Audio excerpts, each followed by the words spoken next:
Buenos días, buenas tardes o buenas noches, dependiendo de la hora a la que estén viendo esto. Mi nombre es Nel van der Linder y les voy a hablar acerca de la producción cinematográfica en tiempos de conflicto, específicamente durante la Segunda Guerra Mundial. El cine y la guerra. La Segunda Guerra Mundial fue el mayor conflicto bélico de la historia, con un resultado de entre 50 y 70 millones de víctimas, donde se vio implicada la mayor parte de naciones del mundo. En general, participaron más de 100.000 efectivos de todos los países, entre soldados, policías de los estados involucrados y grupos guerrilleros. Dio inicio el 1 de septiembre de 1939, con la invasión de Polonia por parte de la Alemania nazi, y finalizó 6 años después, el 2 de septiembre de 1945, con los bombardeos de Hiroshima y Nagasaki, y la rendición japonesa y alemana. Durante estos años se produjeron fuertes cambios económicos, militares y científicos, pues todo estaba puesto al servicio del esfuerzo bélico. La Segunda Guerra Mundial trajo como consecuencia el colapso de la Alemania nazi, la caída del Imperio japonés y del Imperio italiano, la creación de las Naciones Unidas, la división de Corea y una fuerte emergencia tanto para Estados Unidos como para la Unión Soviética, dos superpotencias. Claro que un conflicto de tal magnitud afectaría en gran medida a la sociedad, a la cultura y a las artes. El cine se vio fuertemente envuelto a ser utilizado durante la guerra como propaganda política, variando según el país de producción. Después de la misma, fue un recurso artístico de las distintas regiones para plasmar la realidad que vivían en los difíciles tiempos después del conflicto. Las consecuencias que tuvieron que sufrir sus ciudadanos, reflejadas a través del lente de una cámara y de la visión de los realizadores. Un evento que quedó grabado para siempre en la población, dejando tantas heridas y muertes, no pasaría por alto, y el cine se convertiría entonces en un documento histórico y en una industria cultural altamente influenciada por los tiempos de guerra. A continuación, estudiaremos brevemente cómo fueron las producciones cinematográficas durante y después de la Segunda Guerra Mundial, tomando en cuenta Europa, Norteamérica, Asia y Latinoamérica. Europa. La producción cinematográfica en Europa se vio fuertemente afectada por la guerra. La mayoría de las películas realizadas en este tiempo tenían un fuerte sentido propagandístico, dirigidos a la población con el propósito de transmitir los ideales políticos y de ánimo ante la guerra, esto principalmente en Alemania, quien siempre estuvo posicionado como un fuerte medio, no solo cinematográfico, sino artístico y cultural, trayendo movimientos como el expresionismo alemán. Y al finalizar, las películas pasaron de ser una propaganda a reflejar la realidad de la población, surgiendo movimientos como el neorrealismo italiano o la nueva ola francesa. Alemania. A comienzos de los años 30, la situación interna de Alemania era tensa. El país se encontraba desgarrado entre la revolución comunista y la amenaza fascista. En 1932, los nazis imponen su dictadura, y Paul Joseph Goebbels, el ministro de propaganda del Reich, toma el control directo del cine germano.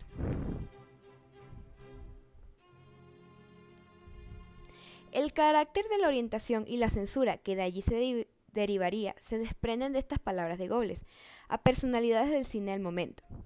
El arte es libre. No obstante, debe tenerse en cuenta el punto de vista moral y social, tanto en el cine como en otros campos. Se debe permanecer adherido a las ideas fundamentales del gobierno nacional. La incierta situación económica y política ocasionó que un gran número de cineastas y actores dejaran el país, principalmente para viajar a los Estados Unidos. Earl Lubitsch se fue a Hollywood a inicio de 1923. El húngaro Michael Curtiz en 1926. Aproximadamente 1.500 directores, productores, actores y otros profesionales del cine emigraron años después de que los nazis tomaran el poder.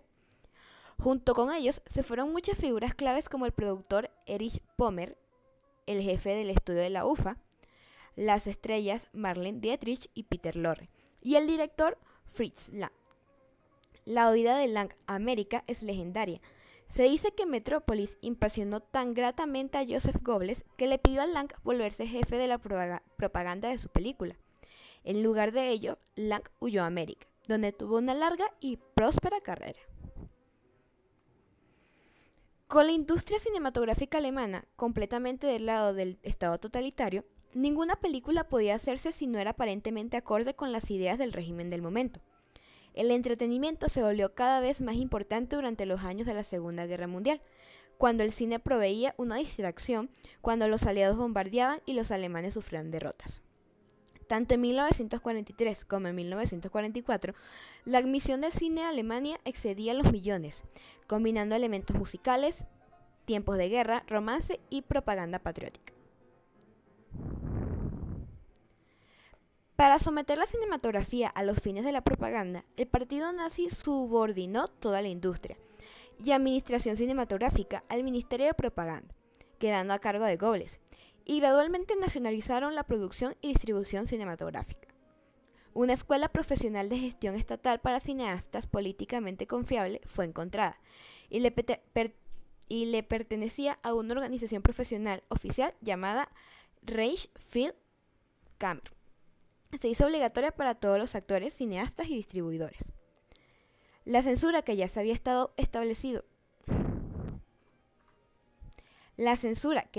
establecido durante la Primera Guerra Mundial se incrementó con la creación de la Película Nacional Dramaturga, que precensuraba todos los manuscritos y guiones desde las primeras etapas de producción. La crítica cinematográfica fue prohibida y se estableció un premio al cine nacional.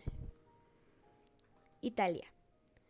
Cuando estalló la Segunda Guerra Mundial, Italia estaba bajo el dominio de Benito Mussolini, quien desde 1924 se mantenía al mando del país. Tal y como ocurrió en Alemania, por aquella época, toda la producción cinematográfica que se realizó durante el fascismo estuvo controlada por el Estado. Se producía un cine muy patriótico y a veces resultaba poco novedoso. En estos filmes se resaltaba el glorioso pasado del Imperio Romano, o películas de actualidad a favor de la causa fascista. El gobierno italiano empleó medios financieros muy importantes para proteger la industria cinematográfica nacional y construir la Cinecittà y el Centro Experimental de Cinematografía, dos centros destinados a la formación de actores, directores y técnicos, al tiempo que, sin embargo, obligaba a los productores a invertir en epopeyas, obras históricas y comedias musicales muy alejadas de la verdadera realidad humana y social del país. Su producción abarcaba desde las ya nombradas películas históricas, dramas patrióticos y comedias italianas de baja calidad, conocidas como la comedia de teléfonos blancos. El director más importante de este tipo de comedias fue Mario Camerini. Paralelamente, hubo otra corriente de directores que no hicieron cine de propaganda, pero se alejaban de cualquier crítica al gobierno o intento de reflejar la cotidianidad de la época. Directores como Mario Soldati, Renato Castellani y Alberto Lattuada. Por ello, muchos directores italianos nacidos en los años 20, durante su infancia y adolescencia, rehuyeron de ese tipo de cine patriótico y buscaron en las producciones que llegaban de Norteamérica una nueva visión de lo que significaba el cine. A pesar de la llegada del cine norteamericano, lo que nunca veían los espectadores italianos era la pura realidad que se vivía en las calles. El cine americano era totalmente ajeno a los problemas de la población italiana, y el cine patriótico tampoco reflejaba la crudeza de la sociedad. En 1943 se produjo la caída del régimen fascista de Mussolini y posteriormente el final de la guerra, dejando el país en una ruina económica y social. En cambio, la caída del fascismo dio a los directores italianos mucha libertad creativa al eliminarse cualquier tipo de censura. No obstante, se encontraron con un gran problema. Los estudios Cinecittà, que durante muchos años fueron una gran productora, se encontraban destruidos debido a un bombardeo durante la guerra. Por esta razón, los directores se centraron en grabar temas sociales, políticos y económicos en primera persona. Así fue como nació el neorrealismo italiano. Las películas neorrealistas venían a mostrar los cambios de la sociedad, de una sociedad italiana de la posguerra, donde la pobreza y la precariedad estaban más que presentes. Narrativamente, se caracterizaban por mostrar distintas motivaciones y posiciones éticas y políticas, sin censura, con contrastes entre, por ejemplo, el marxismo de Visconti y otra más realista y católica realizada por Vittorio De Sica. Esto supone un nuevo rumbo totalmente contrario en cuanto a temáticas. Se oponen al cine de antes de la guerra, los filmes históricos, el cine de teléfonos blancos, de propaganda fascista, y se centran en historias cotidianas que representen a la sociedad. Prácticamente se eliminan las reglas del guión estricto y se basan mucho más en la improvisación. En el caso de los finales, introducen finales ambiguos, contrarios al final feliz. En este movimiento, la figura del cineasta cambia por completo. No solo se trata de hacer cine y mostrar la realidad de la sociedad, sino que hay una creencia verdadera de que a través del cine se pueden cambiar las cosas. El neorrealismo italiano rompe con el lenguaje cinematográfico, hablando de la parte técnica y estética, con el lenguaje cinematográfico que había establecido el cine estadounidense, y se permite crear una nueva forma de mirar la realidad, grabando en locaciones naturales como pueblos y campos, con iluminación natural y sin sonido directo. Al no contar con equipos de sonido, realizaban un doblaje posterior, y esto permitía mayor movilidad a la hora de rodar. Generalmente se grababa con cámara en mano, un rodaje precario debido a la falta de recursos, sin diseño de producción y un equipo muy similar al de los documentales. Los cineastas rodaban historias que eran contadas en gran parte por gente común, pues coexistían en las filmaciones actores profesionales y no profesionales. Es un tipo de cine más alejado de los problemas de la clase obrera y más centrado en temas psicológicos con protagonistas de clase media. No obstante, el neorrealismo italiano se convirtió en el primer cine de toda la posguerra del mundo que se liberó de la estructuración y artificialidades del rodaje en estudios impuestos por Hollywood. Destacan filmes como Obsesión de 1943 y La Tierra Tiembla de 1948, ambas de Luchino Visconti. También Ciudad Abierta de 1945 y Camarada de 1946, ambas de Roberto Rossellini. El Limpiabotas de 1946 y El Ladrón de Bicicletas de 1948, ambas de Vittorio De Sica. Francia. Francia también sufrió las consecuencias de la guerra, siendo incluso por varios años víctima de la ocupación nazi. Sin embargo, tras la guerra, los franceses estaban decididos a competir con la industria fílmica estadounidense, para lo que se reunieron los más prestigiosos cineastas, quienes dejaron un periodo de largometrajes franceses destacados por la producción de calidad, mejor conocido como el cinéma de qualité. Un director que destaca en estos años es René Clement, quien en 1946 codirigió con Jean Cocteau La Bella y la Bestia. En esta película y en otras posteriores como Orfeo de 1949, Cocteau, quien además de dirigir era poeta, novelista, pintor y ensayista, utilizó técnicas originales para crear imágenes poéticas. Sin embargo, esta corriente no duraría mucho, y a comienzos de la década de los 50 surgiría la nueva ola. La nueva ola francesa se destacó precisamente por hacer un llamado a la libertad de expresión, así como una forma de hacer cine con libertades técnicas nuevas, como el uso de equipos más ligeros y dinámicos para la producción de los filmes, y el uso de escenarios naturales, cámaras no profesionales de 8 y 16 milímetros, que se podían llevar al hombro. Reino Unido.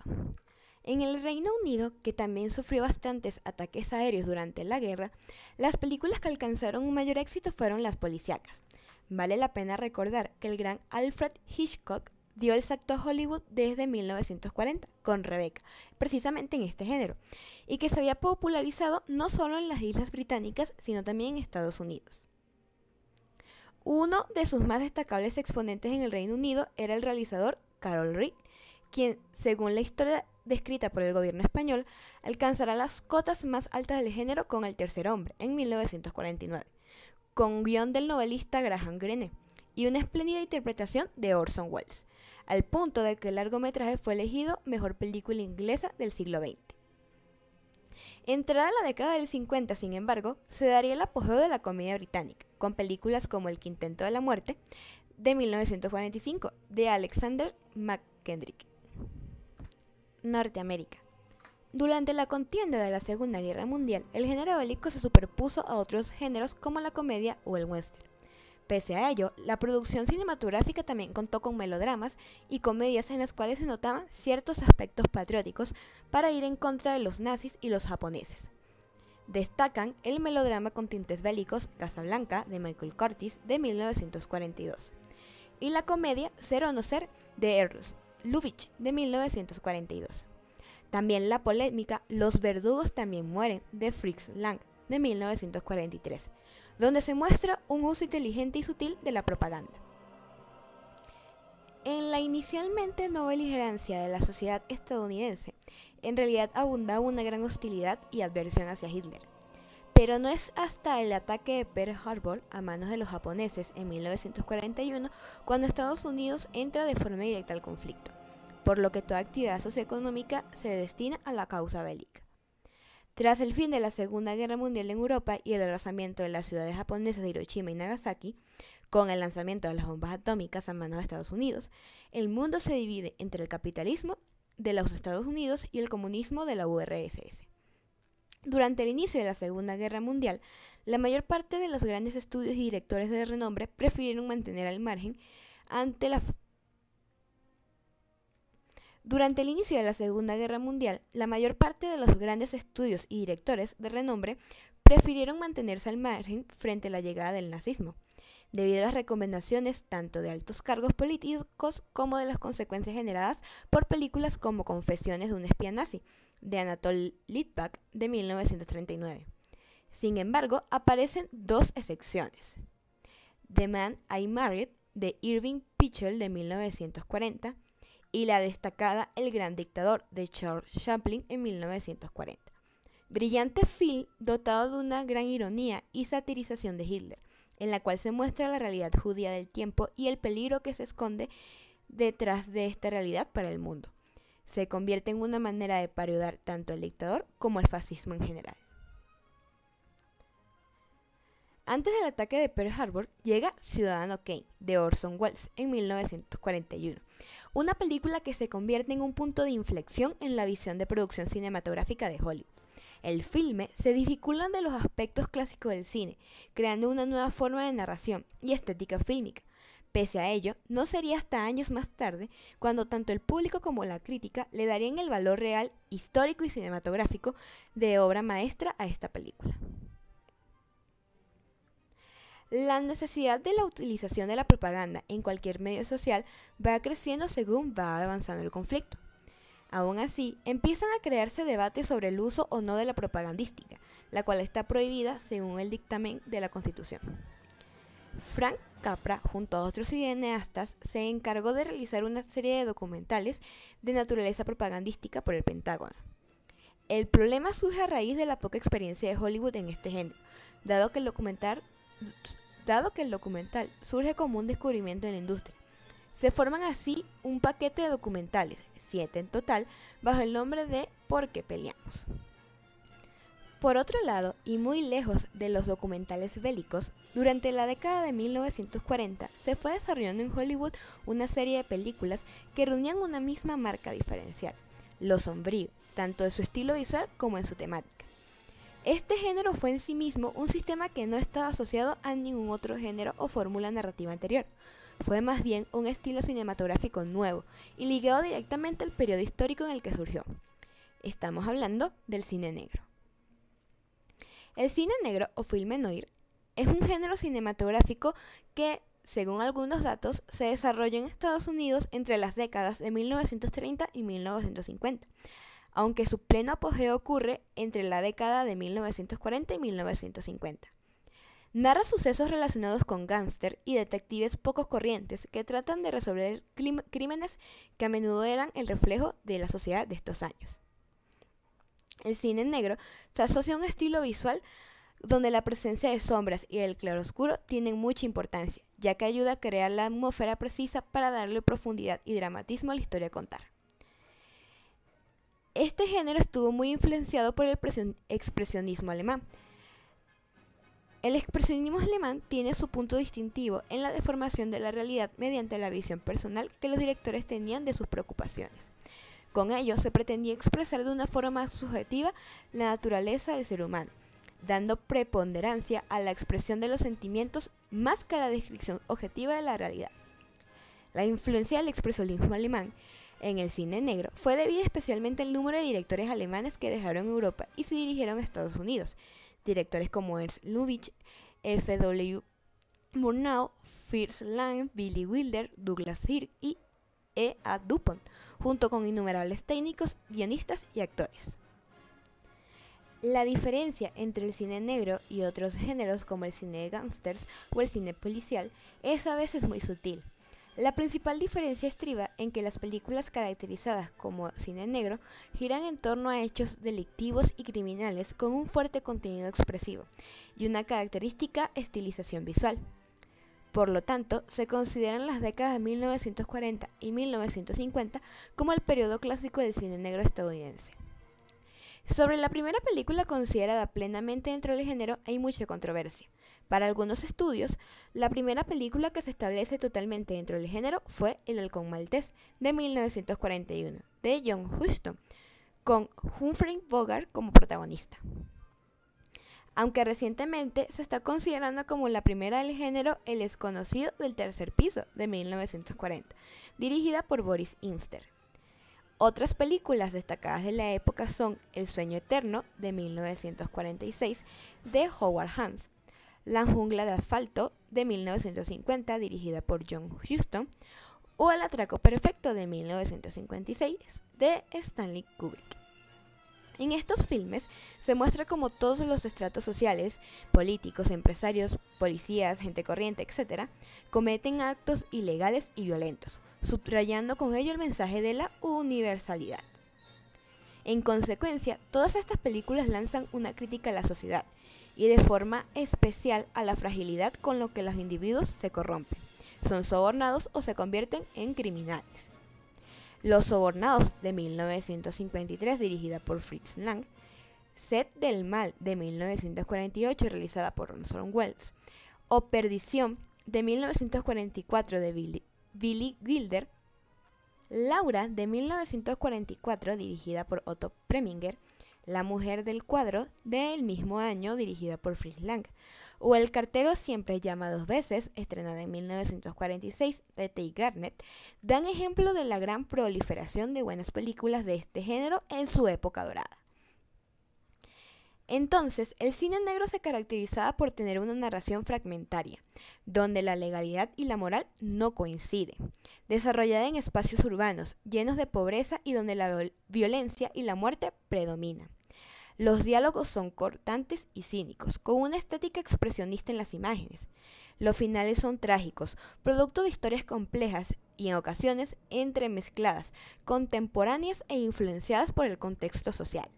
Suelen tratar temas como el mal, la muerte, el amor trágico, la corrupción, la exclusión social y el racismo, con personajes característicos como la femme fatale o mujer fatal, una seductora descarada que presiona al héroe y cuyos motivos y lealtad no van en consonancia con los que persigue el protagonista. El cine negro trabajó una estética visual muy metafórica.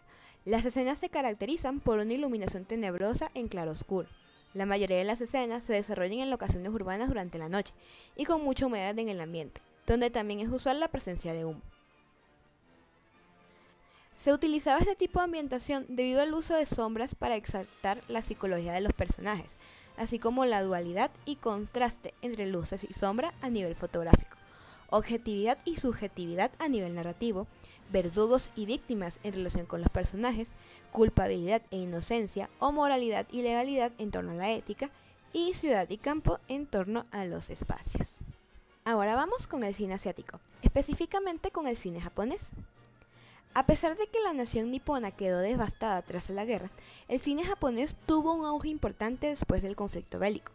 El periodo desde finales de la década de los 40 hasta la década de los 60 se considera la edad de oro del cine asiático. En los años 50, Occidente conoce el cine japonés, que es galardonado en numerosos festivales. Sin embargo, se hace unas interpretaciones estereotipadas de Japón, a través de las cuales se pretende explicar en conjunto la cultura japonesa como una esencia que sirve para diferenciarse del extranjero, así como para borrar las diferencias existentes dentro del propio Japón. Los especialistas tratan el cine japonés desde una visión humanista o etnográfica. El discurso resultante es el de un cine exótico y poderoso, esencialmente bello en la forma por la influencia de las tradiciones plásticas autóctonas. Fue precisamente en esta época que empiezan a aparecer algunos de los directores más significativos de este periodo y de la historia del cine japonés, como Akira Kurosawa, Kenji Mizoguchi, Yasuhiro Ozu y Miko Naruse. Kurosawa, con su Rashomon de 1950, innovó con un planteamiento multifocal de un suceso. Fue premiada en Venecia y en los Oscar. Finalmente, entramos a Latinoamérica. El papel de Latinoamérica durante la Segunda Guerra Mundial fue relativamente neutral.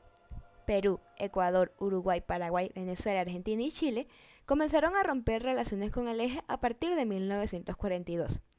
Pero quienes declararon la guerra lo hicieron en su mayoría a partir de 1945, cuando ésta ya estaba en fase final, y luego de que los países de la región firmaran el Acta de Chapultepec, piedra fundamental de lo que sería la Organización de los Estados Americanos. Argentina estuvo entre los países que dejó tardíamente de lado su posición de neutralidad, que mantuvo durante 4 de los 6 años que duró el conflicto. Buenos Aires solo rompió relaciones con Alemania y Japón el 26 de enero de 1944 y les declaró la guerra el 27 de marzo de 1945. Ahora, hablando específicamente de Venezuela, durante el desarrollo de la Segunda Guerra Mundial, este país jugó un papel clave como proveedor principal de petróleo a los Estados Unidos y Reino Unido. El 9 de diciembre de 1941, 2 días después del ataque de Pearl Harbor, Venezuela declaró su solidaridad con Norteamérica. Venezuela poseía el petróleo, pero en ese momento todas las compañías petroleras que sacaban el oro negro venezolano eran internacionales. Venezuela cobraba altos impuestos por el derecho al petróleo y las empresas estadounidenses obtuvieron el derecho de explotar el subsuelo venezolano. La imagen que ven a continuación es una fotografía de antaño con un equipo de sonido ubicado en los estudios Ávila, pero de la parte cinematográfica seguiremos hablando a continuación. En los primeros años de guerra, Venezuela pasó a ser el tercer país con más extracción de petróleo en el mundo, después de la URSS y Estados Unidos, con una producción de 223.784.000 barriles. Sin embargo, durante estos años, la producción cinematográfica venezolana fue menos concurrida que en otras regiones. Al no estar directamente relacionada con el conflicto, esto no provocó una reacción cultural tan fuerte en la sociedad. Durante esta época más bien se producen otra clase de eventos. La imagen que tienen aquí es una imagen de una sala de prueba nuevamente ubicada en Estudios Ávila. Y es que en 1938, por ejemplo, el novelista Rómulo Gallegos crea los Estudios Ávila, de los que hacía referencia a las imágenes anteriores, en la ciudad de Caracas, la primera empresa cinematográfica en el país que, con aspiraciones culturales y comerciales, se ocupa de la producción de la propaganda institucional a través del cine. A principios de los años 40, Luis Guillermo Villegas Blanco constituye formalmente la empresa Bolívar Films, lo cual comienza a realizar alianzas estratégicas con el mexicano Rodolfo Espino y el argentino Lino Beluberetti para producir largometrajes dentro de un esquema industrial. En 1941, Rafael Rivero Ramas realiza para Estudios Ávila el largometraje de visos neorrealistas titulados Juan de la Calle. Bolívar Films produce La Balandra Isabel, Llegó esa tarde, de Carlos Hugo Christensen. Llegó a ganar el premio a Mejor Fotografía en la 4ª edición del Festival Internacional del Cine de Cannes en 1951.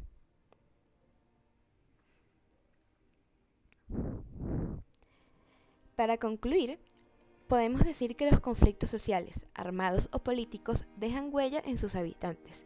Influyen de distintas formas en la cultura y el arte, pues cada país afronta las situaciones según sus valores y criterios. El cine es un documento histórico cuando plasma y, por lo tanto, conserva los hechos, pero se convierte en un espejo del alma cuando muestra el verdadero sentir del ser humano, y cualquiera puede verse reflejado en la pantalla. Es una herramienta para sobrepasar los malos momentos, sin borrarlos, sino preservarlos sutilmente para la posteridad.